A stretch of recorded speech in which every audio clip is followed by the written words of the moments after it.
del abuso de drogas. Muchísimas gracias por estar aquí, es un honor contar con su presencia y gracias también porque sabemos que muchos miembros de la facultad están ahorita conectados escuchando su intervención. Gracias, adelante por favor.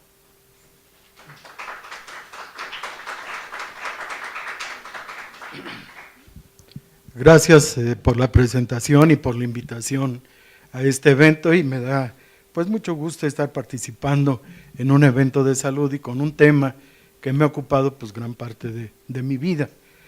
Entonces, vamos a platicar un poco acerca de las definiciones y de los conceptos que estamos manejando, a veces operacionalmente, a veces muy categóricos, para entendernos y tener un lenguaje común en el campo de las adicciones.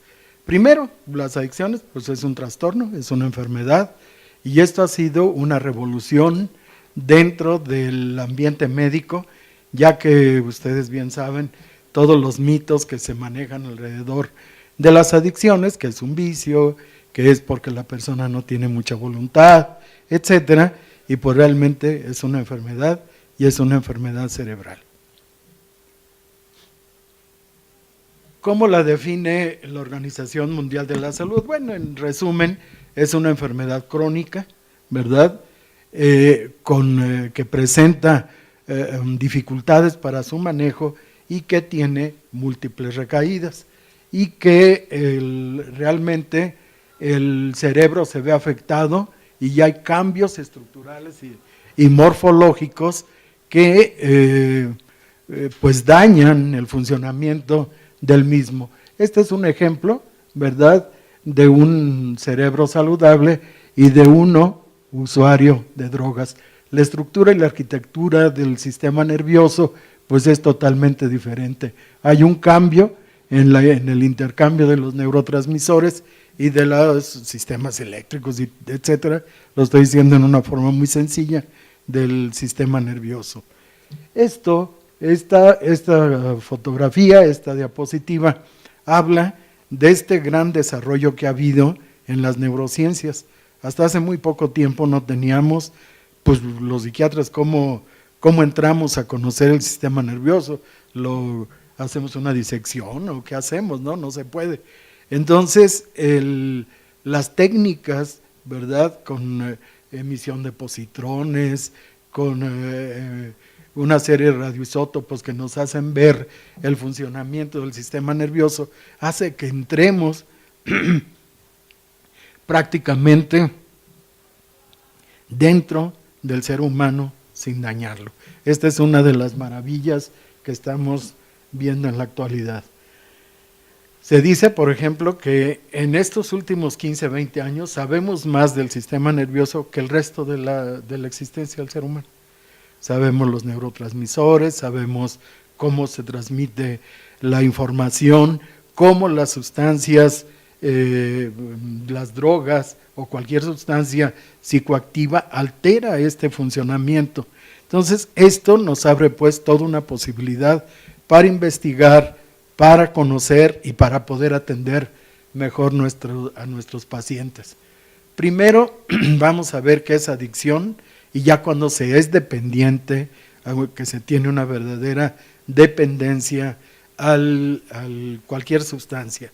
Esta serie de ítems pues son nada más como una llegada de acuerdo entre los que hemos estado trabajando esto para poder entender en qué grado o clínicamente cómo está una persona que está abusando de cualquier sustancia. Un poquito entre paréntesis, ustedes saben que se dividen en drogas legales y drogas ilegales. Para efectos de la medicina, pues no hay legal ni ilegal, todas son dañinas, en diferentes grados, de diferentes maneras, etcétera, pero nosotros abandonamos un poco esto de droga legal y ilegal, simplemente es una forma de comunicarse, y esto implica pues persecuciones y estigmas sociales, etcétera, pero bueno, actualmente tenemos esa clasificación de drogas legales y ilegales. El alcohol y el tabaco pues son drogas legales. Bueno, nosotros las vemos en conjunto, no estamos haciendo esta separación, salvo para efectos de comunicación. Entonces, ¿qué tenemos? Bueno, tolerancia, mayor consumo para el efecto deseado. Este es uno de los fenómenos que tenemos que estar revisando poco a poco. ¿Por qué hay este problema adictivo? Primero, fíjense qué curioso, este tipo de trastornos tienen una etiología, una causa totalmente diferente a todas las enfermedades que presenta el ser humano. Por ejemplo, una persona que tiene tuberculosis, pues en ningún momento dijo, yo voy a darle un beso a alguien que tenga tos con tuberculosis para que se me pegue y yo siente lo mismo. Pues así es de diferente, o sea, de absurdo, la persona que tiene una adicción. Esto inician por el placer. Las drogas producen placer, si no, pues no tuviéramos problemas de salud pública por personas que abusan de sustancias, ¿verdad? Y luego se va como acrecentando el problema porque estas sustancias, para producir el efecto, cada vez es necesario consumir más. A esto le llamamos tolerancia. Entonces, llega a tal grado que, bueno, estoy hablando de opioides o de opiáceos, etcétera, llega a tal grado que ya las personas verdaderamente adictas con la enfermedad adictiva, aquí todavía no tenemos una enfermedad como tal, buscan el uso de las sustancias no para tener placer ya, sino simplemente para no tener el displacer, o sea, el síndrome de abstinencia. O sea, es tan feo, tan malo y tan horrible, como nos dicen, el paradigma de las adicciones serían los opioides, ¿verdad? Dicen, la malilla es terrible. En el argot de las personas que usan los opioides, el síndrome de abstinencia se llama malilla. Y es terrible, o sea, uno de nuestros pacientes nos decía, doctor, es tan horrible que imagínese usted ir con el dentista y que le vaya a sacar una muela o limpiársela y poner amalgama y todo sin anestesia. Y usted no se puede mover. Así de terrible es la sensación que tienen estas personas. Es un ejemplo nada más, les duele todo, les duele respirar. Entonces imagínense ustedes, pues están buscando siempre un mayor consumo para no tener este tipo de problemas. La abstinencia se consume para evitar los síntomas, lo que les estoy diciendo, cada vez cantidades mayores, ¿verdad? No pueden, hay un deseo persistente o fracaso para controlar el consumo, el craving, hay una palabra pues que no se usa, no me gusta tanto usarla en el español, pero bueno, todos entendemos el craving como ese deseo imperioso por el usar algo, es un deseo casi compulsivo para tener la sustancia dentro de sí mismo. Bien, emplean mucho tiempo para obtener o consumir la droga, reducción importante de las actividades sociales, empiezan a faltar en la escuela, reprobar, ya no conviven con sus amigos, etcétera. Empieza a haber una reducción del campo social de las personas y sí se continúa el consumo a pesar de tener conciencia de los problemas psicológicos y físicos que presentan. El abuso sería ya un grado mayor. Esto es una clasificación del DSM-4, el Manual de Diagnóstico de Enfermedades Mentales. Es como para ponernos de acuerdo en qué es lo que tenemos que calificar como dependencia, como abuso o los que son experimentadores, ¿verdad? Que de vez en cuando lo usan o que no ha tenido mayor trascendencia en la persona. En este caso, en abuso, hay un deterioro clínico por tiempos, por 12 meses, por un consumo recurrente que da lugar a incumplir sus obligaciones, es físicamente peligroso, tienen accidentes, etcétera, hay problemas legales ya muy importantes y hay un consumo a pesar de tener problemas sociales, familiares, etcétera, etcétera. Estos dos formas de clasificar pues son grados de adicción a una sustancia. Y además, pues tenemos que conocer cómo está el problema. De repente dicen los periodistas que a veces o no lo explicamos bien, o para vender el periódico pues lo dicen de otra manera, ¿no? Por ejemplo, dicen el 3% de toda la población de México es adicta. No, el 3% de toda la gente entre los 12 y 65 años de edad, que son los estudios epidemiológicos, han consumido alguna vez en la vida una sustancia. Entonces, si nos preguntamos ahorita a todos, les digo, a ver, ¿quién ha tomado alcohol? Pues todos hemos tomado algo de alcohol. Eso que ni somos alcohólicos, ni a ningún, pero estadísticamente el 100% de los que estamos aquí, alguna vez en la vida hemos tomado alcohol. ¿Esto qué es? Por la prevalencia total, o sea, cómo está dentro del medio, ¿verdad?, la presencia de sustancias. Porque hay factores que favorecen el consumo de sustancias, la disponibilidad, la moda, ¿verdad?, que llega por modas, el consumir cocaína o las tachas, etcétera, y ahorita vamos a ver adelante cómo la inventiva del ser humano pues va más allá de cualquier regulación o de cualquier otra cosa. Bien, desde los 70 empezamos a tener problemas, ¿verdad?, importantes. ¿Se acuerdan de, bueno, no se acuerdan, ustedes han oído de los 60, del 68 y todo? Pues recordemos simplemente la marihuana. La marihuana se consumía principalmente en clases sociales bajas, principalmente entre los soldados rasos y todo esto, era como parte del folclore de ellos. Y gente pues de bajo nivel socioeconómico, y nadie se le ocurría fumar marihuana. Y ahora no, pues ya ven que es legal, ahora es muy elegante fumar marihuana, y hay panecillos y una serie de cosas, ¿no? O sea, cómo va cambiando el concepto. Y en ese tiempo, bueno, pues no era más que el consumo en esta clase social. Pero empezó, ¿verdad?, todo el movimiento de amor y paz y el LSD y nuevas fronteras para el pensamiento y cómo tener una percepción mayor para la música, el LSD, los alucinógenos, los hongos, la psilocibina, bla, bla, bla, bla. Entonces todo esto empezó como a relajar esta situación y se empezó pues a tener un consumo ya no ritual o ya no limitado a alguna clase social, ¿verdad?, específica, muy concreto, y no había mayor problema de salud pública. Y esto, y en esta época, afortunadamente México tiene pues ya estudios desde esa época. Desde el punto de vista de México ante todo el mundo, vamos a ver cómo estamos con otros países. Miren, en el mundo están opiáceos, no se ve muy bien, como que se movió al pasar la otra, pero bueno, sí se ve. Los opiáceos, la cocaína y la marihuana.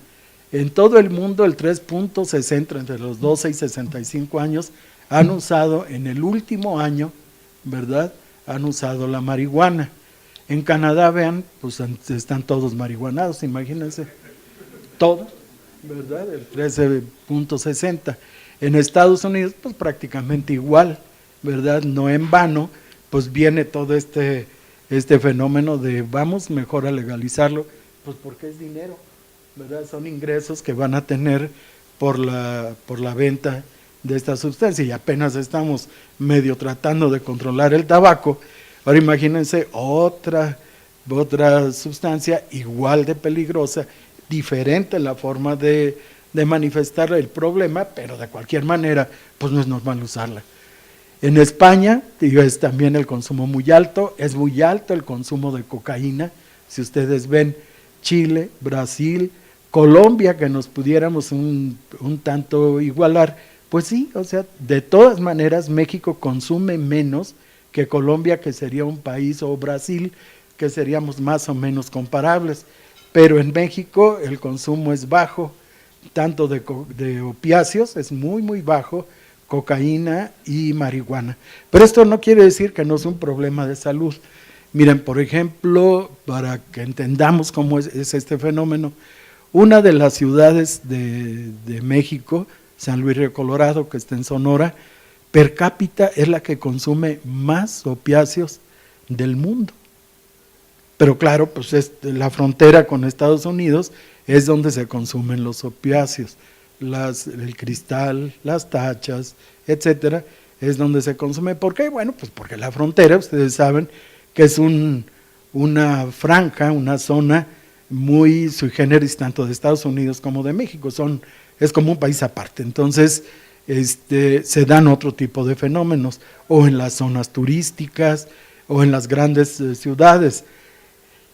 Pero no hay tanto consumo en nuestras ciudades. Sí hay un consumo importante de opioides, pero la única clínica que había para atenderlos pues cerró, porque los muy importantes eran 3, entonces pues ninguna clínica sobrevive con 3 personas, ¿no? Entonces sí hay consumo, pero muy limitado, pero si lo centramos en el norte, ¿verdad? Ciudad Juárez, Tijuana, etcétera, no, pues el consumo es muy grande. Con respecto al mundo, ¿verdad? Hay una situación que con esta lámina quiero ejemplificarla. Nos dicen que ha fracasado el combate a las adicciones. Pues habría que ver qué tanto es este fracaso o no. De hecho, la prohibición, los psiquiatras, todos estamos totalmente de acuerdo, que prohibir para el adolescente es invitarlo a que rompa con la regla. De hecho, el adolescente que nos llega a la consulta, que es rebelde, contestatario, medio reprueba por ahí, se viste diferente a los papás, etcétera, pues está normal. Y cuando nos dice el papá, no, pero fíjese que su hermano ese sí es muy buena gente, saca 10, se viste muy bien, se corta el pelo decentemente, no, pues tráigame al otro, ¿verdad? Porque no es normal que un adolescente sea así. Adolescente, no joven, no se emocionan los jóvenes, los vi así como risueños. Entonces, no, pues se ha mantenido cuando menos, ¿verdad? No ha subido el consumo, entonces no hay fracaso. Y México, con lo poco que está consumiendo, pues tampoco es un fracaso. Que hay que buscar nuevas formas de poder contender con este fenómeno, tanto en la prevención como en las políticas públicas, es innegable, porque el mundo está cambiando y la percepción de daño de las sustancias pues también cambia. Entonces, en este ejemplo, vean ustedes, la cannabis va hacia arriba, ¿verdad? Pero más o menos se mantienen las mismas tendencias, etcétera. Lo importante es que es una situación estable en los últimos 5 años. Pero entonces los que son comerciantes de esto han de haber dicho, bueno, tanto control, tanto problema para producir, por ejemplo, 1 kilo de cocaína, ¿saben ustedes cuántos kilos de hojas de coca se necesitan para 1 kilo de cocaína? Pues no lo recuerdo bien, pero son como un par de toneladas para poder procesarlas y sacar 1 kilo.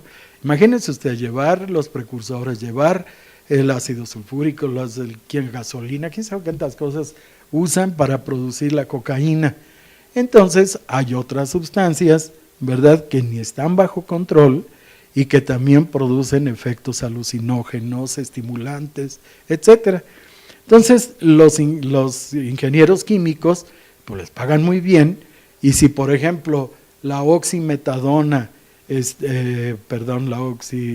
un opioide X está regulado, pues lo único que hacen es quitarle un radical y ponerle un metilo y ya es otra, es la metoxi, o sea, lo que quieran, pero ya no está regulada. O sea, sería imposible tener toda la clasificación de todas las sustancias y de todos sus derivados para que pudiera surtir efecto una prohibición total. Entonces, por primera vez, en el último reporte del 2013 de la Organización Mundial de la Salud, de la Junta Internacional de Fiscalización de Drogas, pues resulta que ya son más los ilegales legales, es decir, los que son sustancias que tienen efectos psicológicos, pero que no están regulados porque son diferentes a los que ya están clasificados como ilegales. Entonces, miren, pues tenemos los cannabinoides sintéticos que ya circulan un poco por la ciudad y más en el norte de nuestro país, y este es uno de las aportaciones de México y Oaxaca al mundo de las adicciones. Es una planta que apenas estamos, ya hubo una iniciativa para ponerla en las sustancias prohibidas, pero se vende por internet. Yo creo que ustedes se han dado cuenta, se vende y se puede comprar pues con toda libertad, porque no está regulado ni es ilegal el comprar esta sustancia.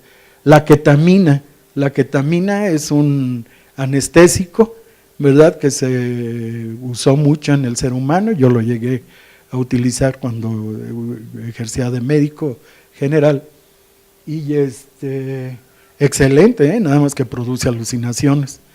Entonces los pobres pacientes los poníamos y veían al chamuco y ya no sé qué tantas cosas alrededor.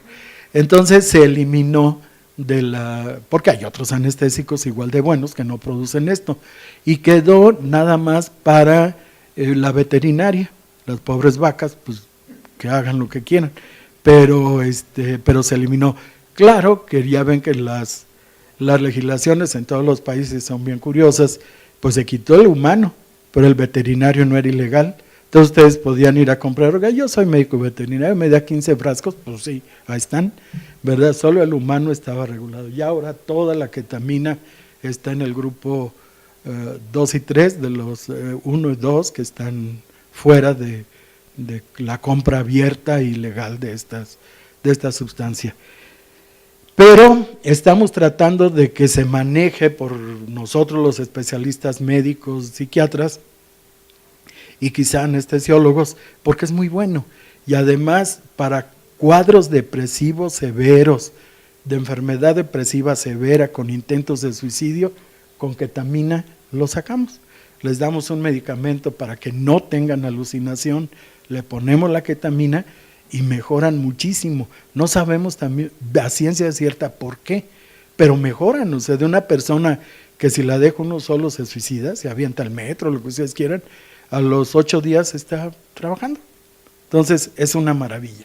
Pero ahorita está prohibida las sales de baño y las nuevas sustancias que están surgiendo todos los días para ellos.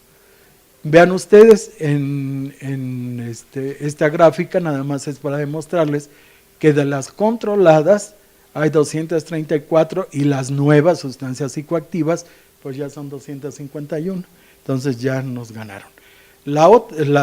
Para que vean cómo es el ser humano, de cualquier forma son tan aplastantes la acción de estas sustancias que las personas que tienen una adicción la usan pero regresan a lo tradicional, a su droga que toda la vida han utilizado. Estas son como de a ver qué se siente, o pues vamos a probar, ¿verdad?, si es mejor de las que usamos. En México, ¿verdad? Bueno, aquí falta un 3 de drogas ilícitas de consumidores, hay 0.3, y de consumidores 1 millón de drogas ilícitas. Pero verdaderamente adictos, como lo vimos en la primera gráfica, en México hay, según la encuesta nacional de adicciones del 2008-2011, hay 600,000 personas, o sea, adictos de drogas ilegales. Pero ahora veamos a ver cuál es realmente el problema, pues el tabaco y el alcohol. Hay, esto es en el último año, de tabaco hay fumadores activos, 14 millones, ¿verdad? Y de alcohol hay bebedores en exceso, 27 millones y 4 millones de adictos. Y 2 millones que no pueden dejar de fumar nunca. Y fíjense nada más para que ustedes se den una idea del daño a la salud de los fumadores. En México se mueren alrededor de 160 personas al día, todos los días. Hoy murieron 160 personas por problemas relacionados con el consumo de tabaco. Cánceres, gastritis, enfisema, el EPOC, etcétera, etcétera, etcétera.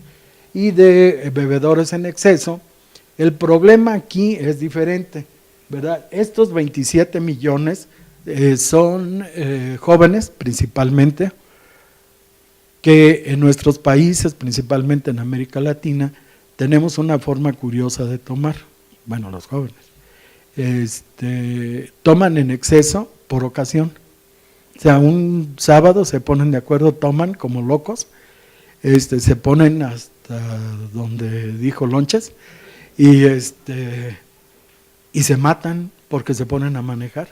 Entonces ni eran alcohólicos, ni tenían un problema adictivo, ni nada, sino la forma de tomar es lo que los llevó a tener un problema social muy importante. Ni se iban a enfermar de cirrosis ni nada, porque no son bebedores crónicos, ¿verdad? Yo les digo que de estos 4 millones que son los verdaderamente adictos, pues ya ni manejan, porque no tienen, ya están tan mal que pues ya no tienen ninguna otra actividad. Pero estos de acá, ¿verdad? Pues es precisamente el problema. Entonces ha habido intentos, ahorita vamos a ver los procesos preventivos, pero les adelanto un poco, ustedes conocen el programa de Conduce Sin Alcohol, ¿verdad? El designado del colega, amigo que no toma. No, pues felices la industria alcoholera porque aumentó el consumo, porque como los otros se sentían confiados en que el otro iba a manejar, pues si se iban a tomar una botella, se tomaron 3. Entonces, por donde le busquen, ¿verdad? Lo mejor, bueno, a veces parecemos como monjes del siglo XVIII. La propuesta de salud es, miren, si van a una fiesta, mejor no tomen, pero si van a tomar, tomen los hombres, a ver si no se enojan las mujeres, ¿verdad? Son de 3 a 4 vasos de copa, la que sea, bebida estándar, por cada 3 horas, y la mujer 2. No por discriminación, sino porque el metabolismo pues es totalmente diferente. Entonces, a ver si no, Marta Lamas me manda a llamar y dice, ¿por qué nada más usted? Entonces, bueno, pero bueno, es una broma, simplemente es, precisamente es lo que produce pues todos los problemas de violencia, de agresividad, peleas, riñas, etcétera, y accidentes. Una de las principales causas de muerte, la segunda para jóvenes, es precisamente hechos violentos. Imagínense ustedes, se está muriendo la juventud por hechos violentos, y de estos, un porcentaje muy importante, que no lo recuerdo en el momento, pero es muy importante el porcentaje, es por beber alcohol. Entonces, ¿cuál sería el enfoque de salud pública? Pues sí, las drogas ilegales, pues es bien importante, etcétera. Hay problemas de salud pública fuertes en Juárez, en Tijuana, etcétera, pero lo que nos debemos de enfocar a más de esto, pues es en el tabaco y es en el alcohol. Bueno, aquí es nada más una comparación, ¿verdad?, con relación a los hombres. Bueno, las mujeres, afortunadamente es otra muestra de la inteligencia de las mujeres para compensar lo que se toman ellos menos alcohol, pero la verdad es que toman menos, o sea, de cualquier manera ha habido un aumento muy importante de la mujer en el mundo adictivo, no tanto en drogas ilegales, ¿verdad?, sino en drogas legales. Por ejemplo, en estudios hechos en las preparatorias a nivel de bachillerato, el consumo es igual en el hombre, de los que consumen es igual el consumo en el hombre y en la mujer.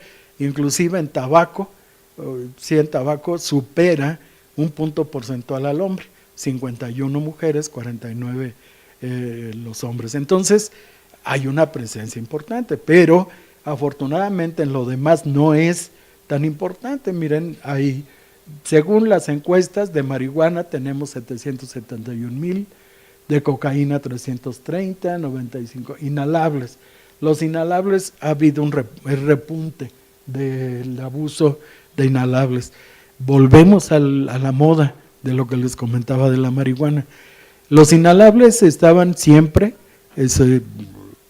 dentro del grupo de niños de la calle, de chicos de zonas depauperadas, etcétera, pero ahora no, ahora se ha hecho moda en todos lados. Yo les invito a que un día que tengan un poquillo de tiempo, vayan el día 28 al hospital de San Hipólito, a la iglesia de San Hipólito. de sanjuditas, como se dice en el argot, y se van a dar cuenta de todo este submundo que hay de las personas que tienen adicción y principalmente a los inhalables. No sé si se han fijado que de repente salen con santos de San Judas y andan pidiendo dinero. ¿No les ha tocado en alguna ocasión? En la calle andan y van y hacen las mandas ahí con San Judas. Pero alrededor, si ustedes se dan cuenta, alrededor de la cuadra hay una serie de tienditas de plástico, de hojitas, y ahí tienen servicio a la carta, ¿verdad? Son sustancias inhalables, ¿verdad? Con sabores, a naranja, a tal o cual cosa, y ahí les ofrecen una silla o un catre para que se pasen el proceso adictivo, ¿sí? Cuando se intoxican. Entonces tienen servicio ahí muy, muy importante. Y esto está prohibido. Bueno, los inhalables no están prohibidos, por ende, pues cualquiera los puede comprar, salvo menores de edad. Pero bueno, pues mandan un adulto y se los revende. O sea, el control es muy sui generis, muy difícil para los inhalables. Pero uno decía, bueno, están confinados a estas clases. No, empezamos a ver clase media alta no tanto, pero media sí.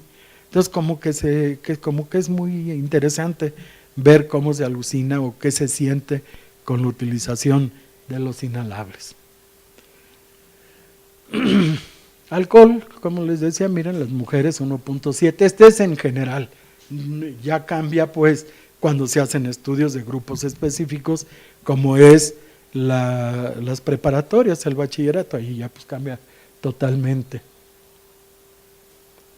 ¿Y qué es la prevención de lo que estamos tratando de platicar? Bueno, pues es un proceso orientado a evitar, retardar, erradicar y disminuir la aparición del proceso y de los daños asociados al consumo de drogas. Esta es una definición operacional. Prevenir, pues es prever algo, ¿sí? Detener antes de que se produzca una situación. ¿Qué es lo que ha dado más resultado? Bueno, se ha hecho una estrategia de riesgo y protección. ¿Qué quiere decir esto? Todos, como cualquier enfermedad, estamos en riesgo de. Hace rato tuvimos el gusto de escuchar de nutrición, pues todos tenemos el riesgo de tener diabetes si no sabemos manejar la nutrición. Entonces, ¿qué se tiene que hacer? Igual que en las adicciones, primero, una prevención universal. ¿Qué quiere decir prevención universal? Quiere decir que independientemente del riesgo que se tenga, tenemos que hacer una campaña para que estén conscientes de que las drogas hacen daño. ¿Por qué? Yo les llamo como la mercadotecnia underground, ¿verdad? En ningún lado yo he visto que en la tele digan, mire, fume marihuana, se va a sentir tan bien, ¿verdad? Se relaja, va a escuchar la música más a toda. No, nadie, pero entre uno y otro nos vamos pasando esa información. Entonces, ¿qué tiene que hacer salud? Prohibir no sirve, pero sí concientizar.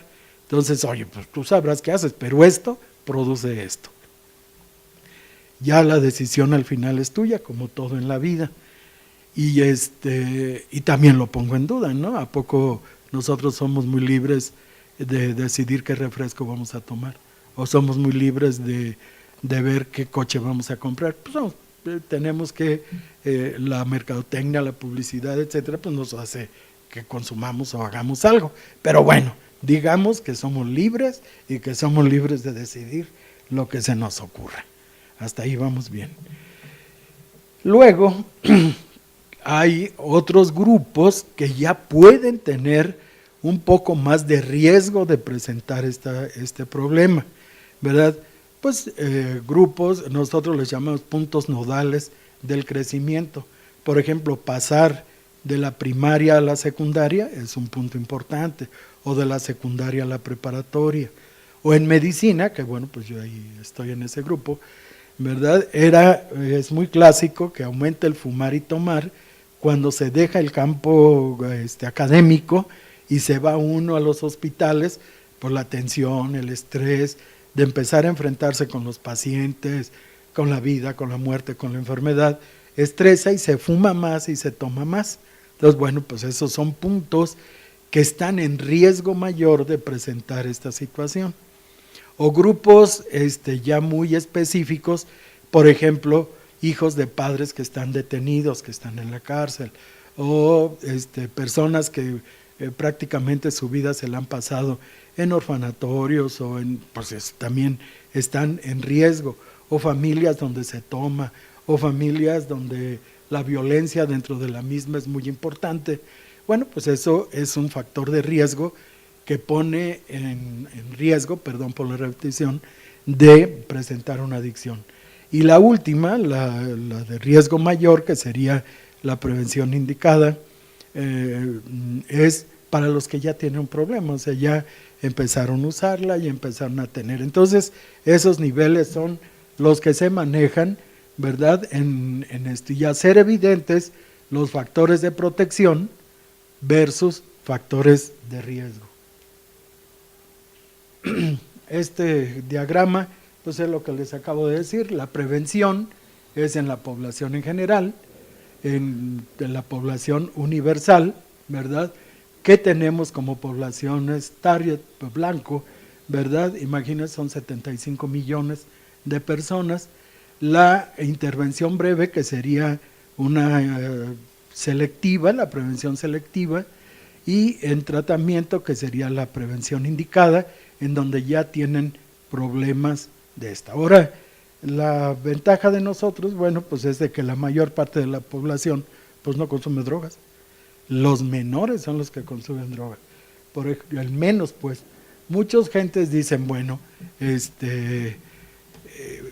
cuando no manejamos bien las cifras, dicen, bueno, por ejemplo, el 12% de los estudiantes de bachillerato en la Ciudad de México consumen marihuana.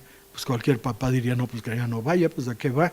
Si el 12% va a consumir, pues ¿en qué caso tiene que vaya?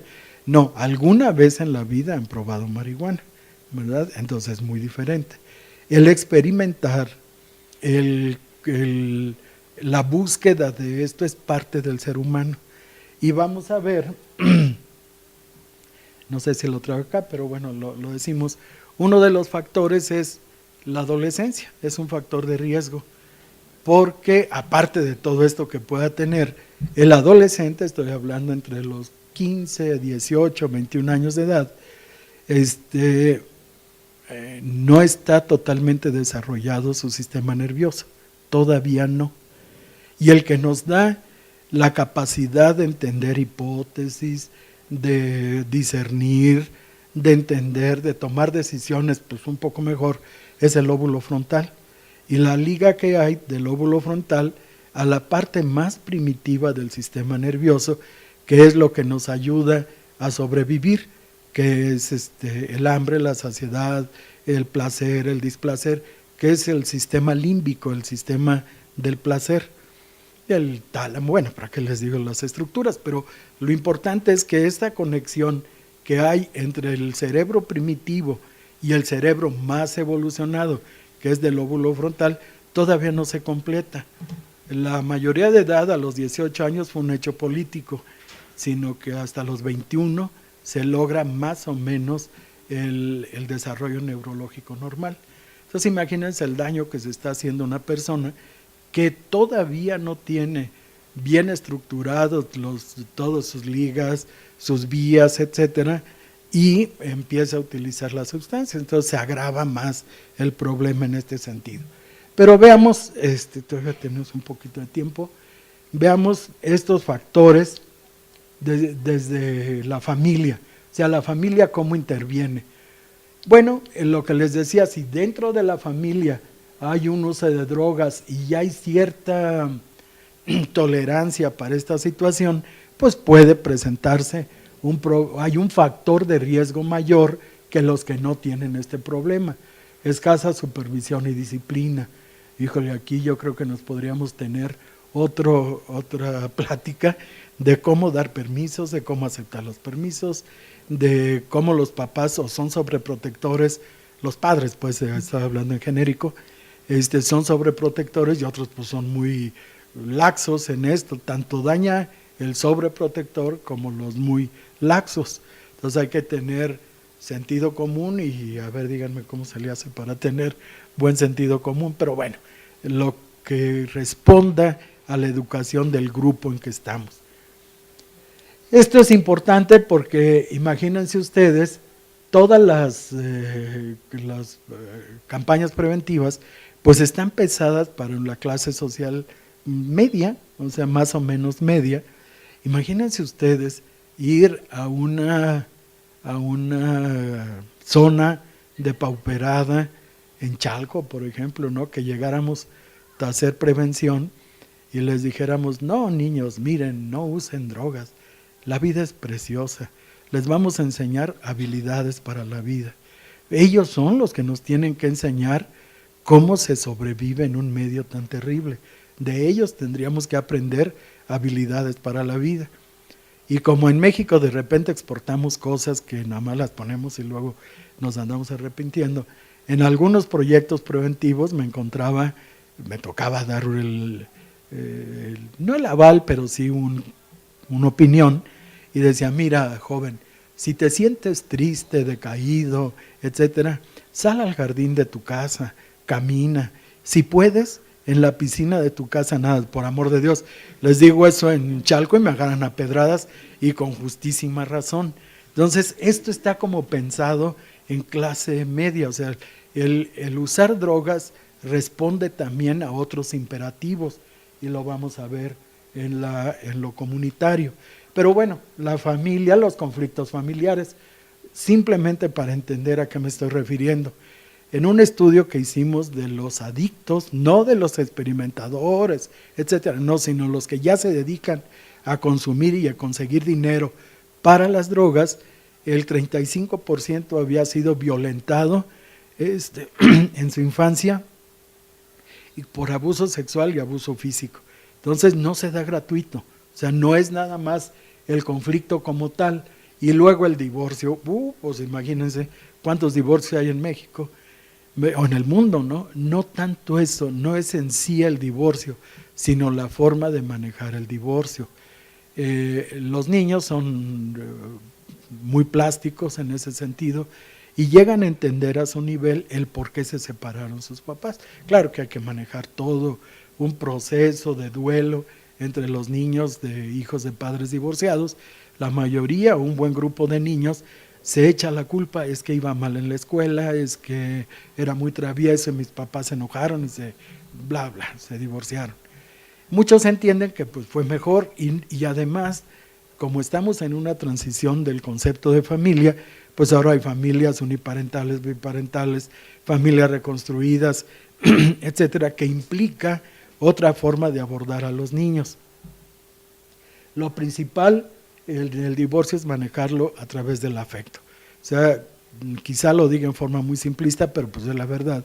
Decir, tu papá y tu mamá no se pudieron llevar, eso no es asunto tuyo. El asunto es que los dos te quieren y los dos te apoyan. Hay un síndrome que ustedes ya lo han escuchado, todavía clínicamente en pañales, se llama síndrome de alienación parental. Los papás se siguen peleando a través de los hijos. ¿Tu mamá con quién sale? ¿Verdad? ¿Tu papá a qué horas llega? Y dile y quítale dinero, etcétera. O sea, se siguen peleando, no se divorcian totalmente, sino a través de los hijos. Este es el problema, no en sí el divorcio, que muchas veces, sin temor a equivocarme, la mayoría es necesario. O sea, es importante que se divorcien. En lo individual, bueno, pues la depresión en la adolescencia puede llevar a un riesgo importante, el trastorno por déficit de atención con hiperquinesia. O sea, los niños que tienen este problema, que está entre el 8% de todos los niños de primaria, presentan este síndrome de trastorno de atención. Son los niños traviesos, los que dan lata, los que se expulsan de las escuelas, pues les van diciendo tú eres el malo. ¿Y los malos qué hacen? Pues usan drogas, ¿verdad? Toman, empiezan a fumar a edades muy tempranas. Y lo curioso, que en el TDA el tratamiento, yo creo que ustedes lo han escuchado, es con estimulantes, con el metilfenidato, ¿verdad? Son o anfetaminas, ¿verdad? Que se les da y tienen un efecto paradójico. En vez de estimularlos, los tranquiliza, ¿verdad? Mejora su atención. Entonces, esto es muy importante porque el tabaco, la nicotina, es un estimulante. Y si los niños fuman, 10, 12 años, que es cuando empiezan, ¿verdad? Pues se va a sentir bien y va a estar mejor, entonces pues va a seguir fumando. Se habla que pacientes con TDA que no son tratados, ¿verdad? Hasta un 30% pueden presentar una adicción en la vida ya en su vida de adolescencia o de la juventud temprana. Entonces, por ende, si tratamos de prevenir el TDAH con un buen diagnóstico, con un buen manejo, estamos reduciendo, de una forma muy lineal, el 30% de los posibles adictos a las sustancias. Muchos lo interpretan al revés, dicen, no, lo que pasa es de que como le dieron estimulantes y son drogas, bueno, pues por eso se hicieron drogadictos. No es así, es al contrario, el 35%. Ausencia de valores dentro del joven, predisposición genética, esto es muy estudiado principalmente en el alcohol. Hay familias que tienen problemas enzimáticos para manejar el alcohol y genéticamente pueden tener un factor de riesgo más importante para los que no tienen. Entonces se abre un campo de investigación muy importante que es la genética para ver por qué algunos, por ejemplo en un grupo de prepa, todos se emborracharon o todos tomaron con cierta frecuencia alcohol y por qué solamente el 3 o el 8% de los que están ahí presentan un problema adictivo. Entonces, no, que la familia, bueno, sí, pero ¿no será también un factor genético, verdad? Bueno, y personas que presentan conductas violentas y con un autocontrol deficiente, con problemas de carácter, problemas de personalidad, de desarrollo, etcétera, pues los hacen que sean más lábiles a los adictos. Desde el punto de vista grupal y escolar, ¿verdad? Es bien conocido el grupo, ¿verdad? Y principalmente al inicio de la adolescencia. El grupo da consistencia. O sea, ¿qué pasa como un desarrollo normal del adolescente? Cuando se llega a la adolescencia hay una revolución tanto hormonal como psicológica. Empiezan a entender las hipótesis, o sea, hay una posibilidad de razonamiento cuando se empieza en 15, 16, 17 años, esto Piaget lo explica muy bien, de cómo el adolescente empieza a cuestionar todo, porque ya puede entender. Si ustedes ven en la etapa de la primaria, es de pensamiento concreto, o sea, no se cuestiona nada, se aprende todo, es un niño muy bonito, es una niña muy bonita, el papá es excelente, la mamá también, pero llega a la adolescencia y este viejo no me presta el coche, pero echa puras mentiras, él es del PRI y el que sirve es del PAN, o al revés. O sea, empieza a haber ese cuestionamiento normal. ¿Por qué? Porque ya tiene capacidad de manejar las hipótesis. Entonces, como se quedan sin el apoyo emocional de los padres, ¿dónde se busca el apoyo y la consistencia? Pues en los pares, en los mismos compañeros. Entonces, si el grupo, para pertenecer al grupo, dice, oye, échate un cigarrito, si no, pues no estás en el grupo, pues va a fumar.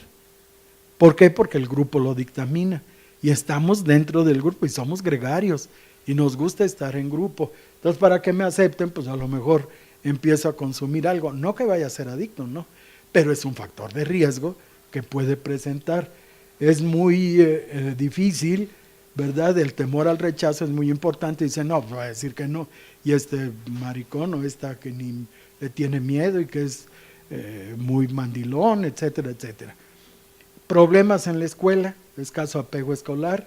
Todos los que van reprobando, etcétera, también empiezan a tener un factor de riesgo importante para ello.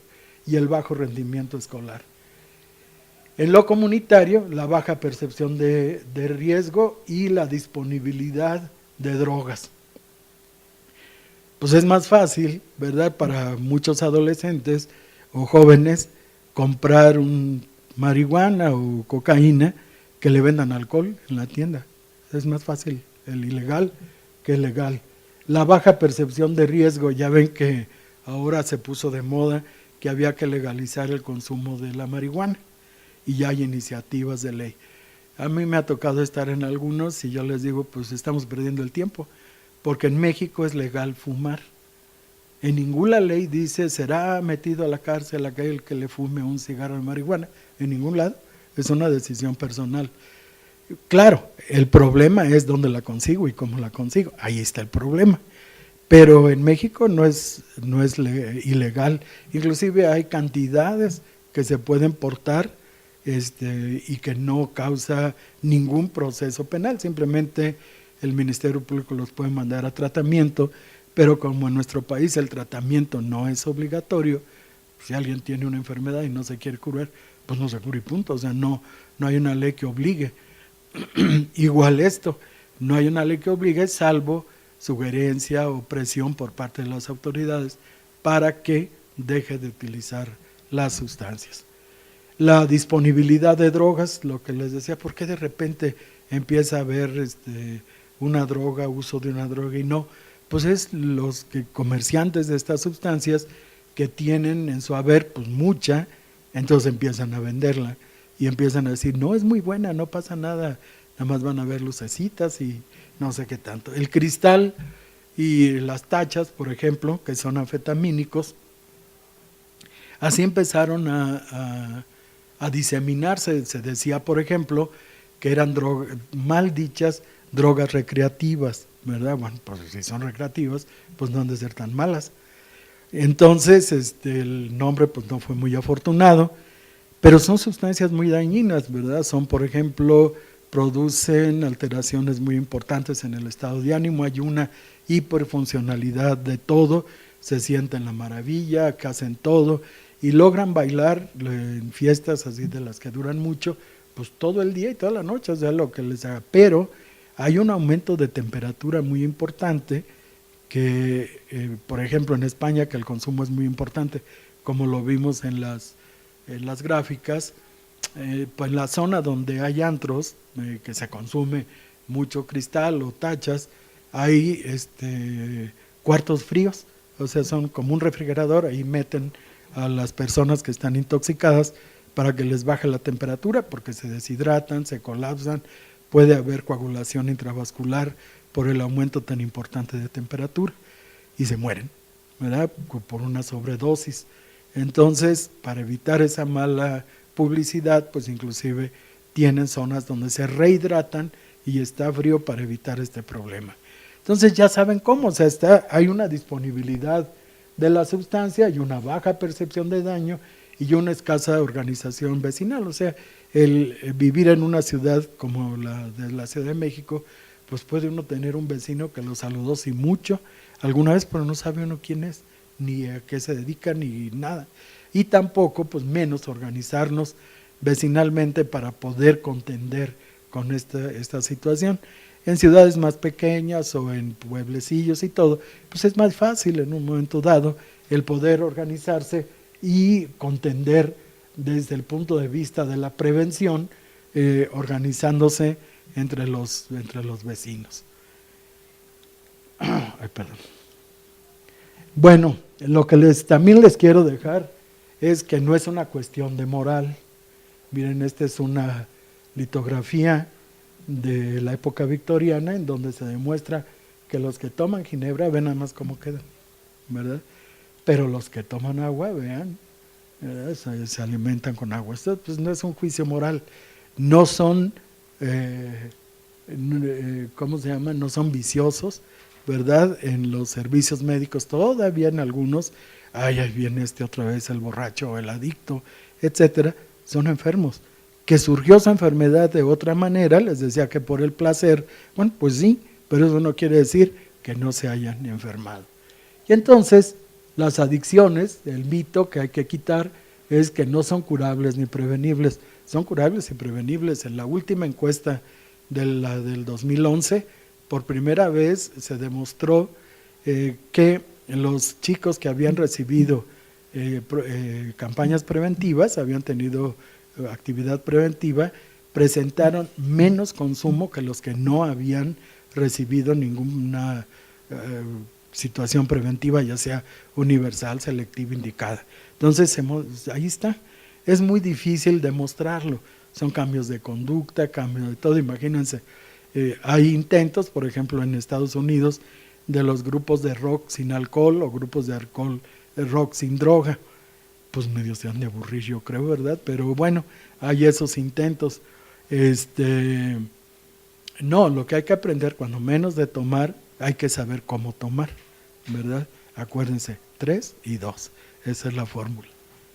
¿El consumo de drogas es un vicio? Obviamente que no, y el consumo está relacionado con la condición socioeconómica, pues tampoco. O sea, se da en todos los niveles sociales, quizá de diferente manera, quizá de diferente sustancia, pero en el fondo, pues es un problema adictivo.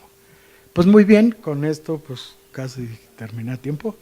Les agradezco mucho su atención y la paciencia de que a las 4 de la tarde todavía estemos aquí platicando de las adicciones.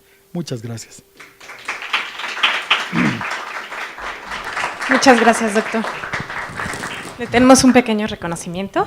Gracias. Es un diploma y una sudadera que espero utilice estamos fomentando el deporte. Muchas gracias, doctor, que esté muy bien. Hasta luego y buenas tardes. Muchas gracias, doctor. Muchas gracias, doctor. Pues muchas gracias por su atención. Con esta plática cerramos el ciclo de conferencias. Desafortunadamente no le fue posible asistir a Vanessa Hoppenkotten, pero bueno, esperamos que haya sido útil para ustedes. La idea es sembrar una semilla en la cual ustedes logren cambiar, si tienen algún hábito negativo, tanto físicamente como emocionalmente, bueno, que esto haya sembrado una semilla en ustedes y que así como iniciamos el reto manzana y aquellos que sí participaron, iniciaron un nuevo hábito, bueno, así inicien otros nuevos hábitos con base en lo que platicamos. Recuerden que los queremos sano, por favor sigan en esa línea. Muchas gracias.